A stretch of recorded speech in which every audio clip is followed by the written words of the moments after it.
10 orang yang diyakini telah menjual jiwanya ke setan.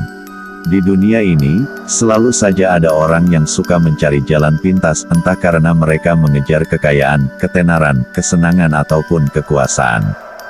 Apakah mereka tidak berpikir kalau kepuasan yang mereka dapat itu hanya sesaat saja? Informasi ini akan menceritakan 10 orang yang diyakini telah menjual jiwanya ke setan demi mendapatkan keinginan mereka. Mari kita lihat. 10. Paus Sylvester II. Sungguh amat mencengangkan, seorang pope yang amat dihormati di Perancis pada abad ke-10, dan mempunyai pengetahuan yang luas di bidang matematika, astronomi ataupun mekanik, ternyata dicurigai telah menjual jiwanya ke setan. Sang Paus Sylvester II adalah pencipta organ hidrolik, jam pendulum, serta memperkenalkan huruf dan angka Arab ke daratan Eropa Barat.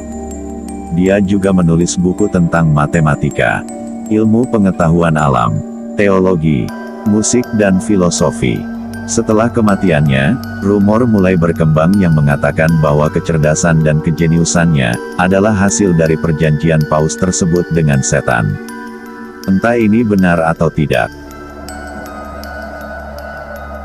9. Niccolò Paganini. Niccolò Paganini adalah seorang pemain biola terbesar dan terhebat yang pernah hidup. Dia sudah belajar memainkan mandolin pada umur 5 tahun, dan mulai membuat lagu pada umur 7 tahun. Di umurnya yang ke-12, Niccolò mulai bermain di depan publik, namun sayang di umur 16, dia mengalami depresi dan menjadi suka minum alkohol dan mabuk-mabukan. Lalu di usianya yang ke-22, ia tampil lagi, dan langsung menjadi superstar musik pertama di masanya. Paganini mampu memainkan 3 oktav di 4 senar dalam rentangan tangan, suatu prestasi yang hampir mustahil, bahkan menurut standar sekarang. Ia menciptakan 24 caprices di umur 23, dan selama bertahun-tahun, tidak ada pemain biola lain yang mampu memainkan musiknya. Penonton percaya Paganini membuat perjanjian dengan iblis. Beberapa penonton bahkan mengaku melihat setan membantunya selama penampilannya. Pada akhirnya setelah ia meninggal, tubuhnya ditolak untuk dikubur di penguburan Katolik di Genoa.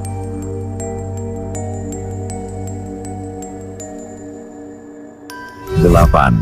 Gilles de Rais. Gilles de Rais dilahirkan di keluarga terkemuka di Britania. Ia tumbuh menjadi seorang pemuda yang pintar, berani dan sangat menarik dengan jenggot hitamnya yang kebiruan. Setelah ayahnya meninggal, dia mewarisi kekayaan yang bisa dibilang tidak terhitung lagi, namun Gilles mendapatkan serangan demi serangan, yang akhirnya membuat dia hampir jatuh miskin. Dalam keputusasaannya, Gilles mulai bereksperimen dengan sihir dan okultisme, diarahi oleh Francisco Prelati, yang menjanjikan Gilles, kalau dia bisa membantu Gilles mendapatkan kekayaannya kembali. Namun Gilles harus mengorbankan jiwa anak-anak ke iblis bernama Baron. Yang terjadi berikutnya, Gilles memperkosa, menyiksa dan membunuh sekitar 80-200 anak-anak. Gilles ditangkap dan diadili, lalu dihukum mati dengan cara digantung lalu dibakar.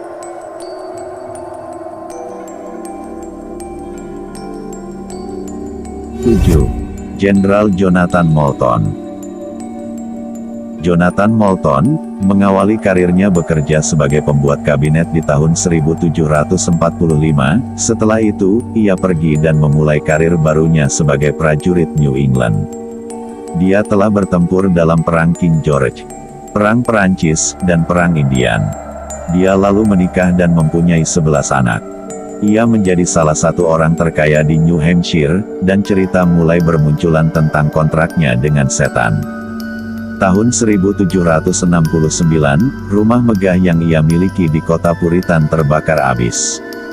Kepercayaan populer pada saat itu adalah, bahwa Moulton membuat perjanjian dengan setan, di mana ia akan mengisi sepatu boot Moulton dengan emas sampai penuh, sebulan sekali, dengan imbalan jiwanya sendiri. Orang juga percaya bahwa Moulton mencoba mengelabui iblis, dengan membolongi sol sepatunya, dan membuat lubang di tanah di bawah sepatunya.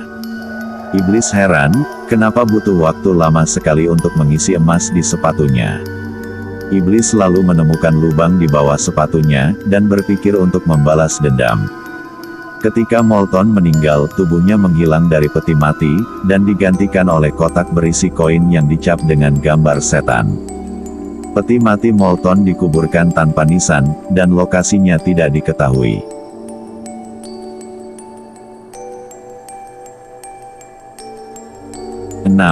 Pastor Urbain Grandier.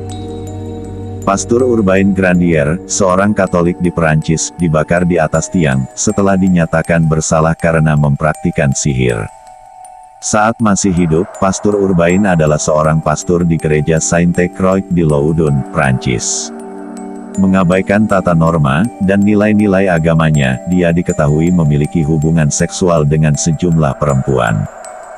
Tahun 1632, sekelompok biarawati mencurigai dia telah mensihir mereka, dengan mengirimkan iblis Asmodai, untuk melakukan tindakan jahat dan kurang ajar ke mereka.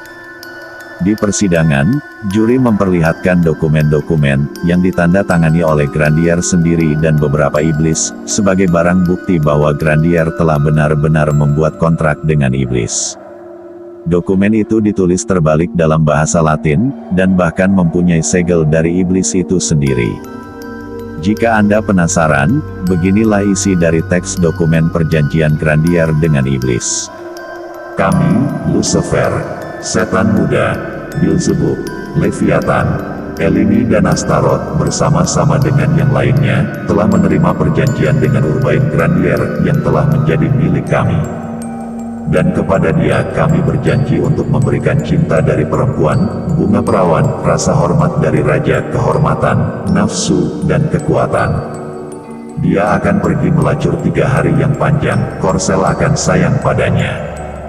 Dia menawarkan kita segel darah setahun sekali, di bawah kakinya dia akan menginjak-injak semua yang suci di gereja, dan akan menanyakan kami banyak pertanyaan.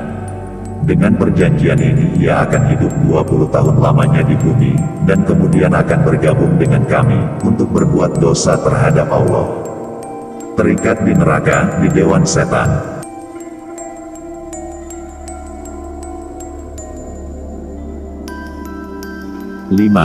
Giuseppe Tartini. Tartini adalah seorang komposer Italia, dan pemain biola, sama seperti Gilles. Dia adalah salah satu dari komponis musik paling berpengaruh, dan memiliki lebih dari 400 karya. Dia memfokuskan sebagian besar karyanya pada biola concerto dan sonata. Karya yang paling terkenal berjudul Iblis Trill Sonata. Cerita di balik karyanya tersebut bermula dari mimpi. Tartini bercerita kepada astronom Jerome Lalande, bahwa ia bermimpi iblis telah menampakkan diri kepadanya, dan meminta dia untuk menjadi hambanya. Tartini lalu menyerahkan biolanya kepada iblis untuk menguji keterampilannya. Iblis segera bermain dan penampilannya amat memukau Tartini. Ketika komposer ini terbangun, dia langsung menuliskan sonata, berusaha keras untuk mengingat kembali apa yang didengarnya dalam mimpi. Meskipun sonata amat booming dan sangat sukses, Tartini masih mengeluh bahwa karyanya itu masih jauh dari apa yang didengarnya dalam mimpinya. 4. Cornelius Agrippa. Cornelius Agrippa adalah seorang penulis paling berpengaruh dalam masa Renaissance esoterika. Ia belajar hukum dan kedokteran, tetapi tidak pernah memperoleh gelar. Dia dianggap sebagai penyihir, penulis okultisme, teolog, peramal, dan alkemis. Dia adalah seorang pemimpin dalam memperjuangkan hak wanita, dan seringkali membela mereka yang dituduh melakukan praktek sihir. Dia menulis 3 buku okultisme, yang masih digunakan sampai sekarang. Pada 1535 ia dicap sebagai orang sesat dan dihukum mati. Dia sempat melarikan diri, namun akhirnya jatuh sakit dan meninggal.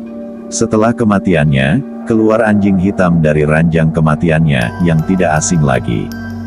Anjing hitam ini muncul dalam berbagai legenda tentang Faustus. 3. Robert Johnson. Robert Johnson, adalah musisi besar musik blues dari Amerika, masuk dalam peringkat 5 dari 100 di daftar Rolling Stones, sebagai gitaris terbesar sepanjang masa. Rumor mengatakan bahwa ia bercita-cita untuk menjadi gitaris terkenal dan lihai dalam memainkan gitar. Ia lalu disuruh untuk pergi ke persimpangan jalan. Di sana ia bertemu iblis, yang lalu menyetel gitarnya, dan memberinya kekuasaan atas instrumen tersebut. Anehnya, Johnson tidak terganggu oleh rumor ini, bahkan ia seakan memberikan hint pada mereka, bahwa faktanya ia memang membuat kesepakatan dengan Pangeran Kegelapan. Dia menghasilkan 6 album sebelum kematiannya pada usia ke-27.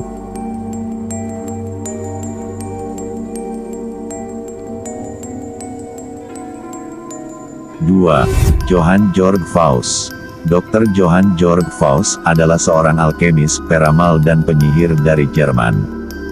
Kisah hidupnya menjadi inti dari kisah populer Dr. Faust tahun 1580-an, berjudul The Tragical History of Dr. Faustus, 1604 dan Faust, 1808.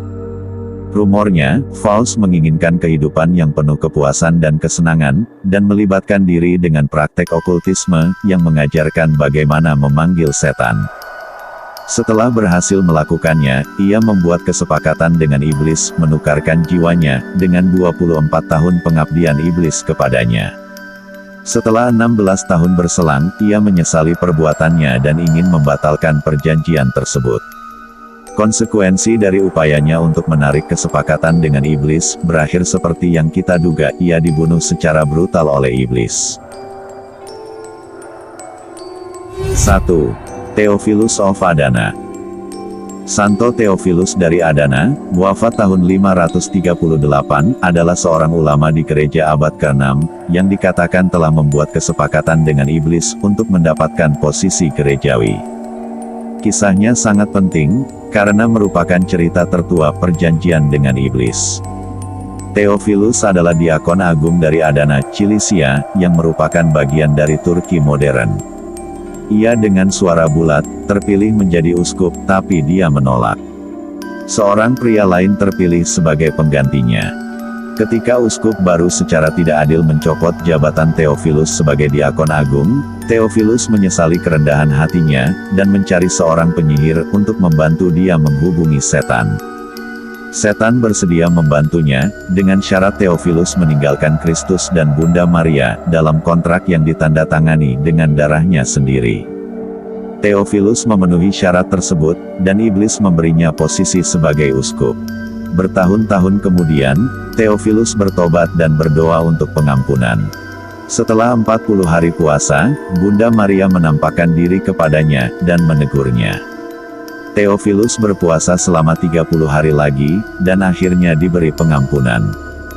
Dia kemudian mengambil kontraknya dengan iblis, dan menyerahkannya kepada uskup yang sah dan mengakui semua yang telah ia lakukan. Uskup membakar dan mengakhiri kontrak tersebut, dan Theophilus akhirnya bersuka cita karena ia telah bebas dari beban kontraknya.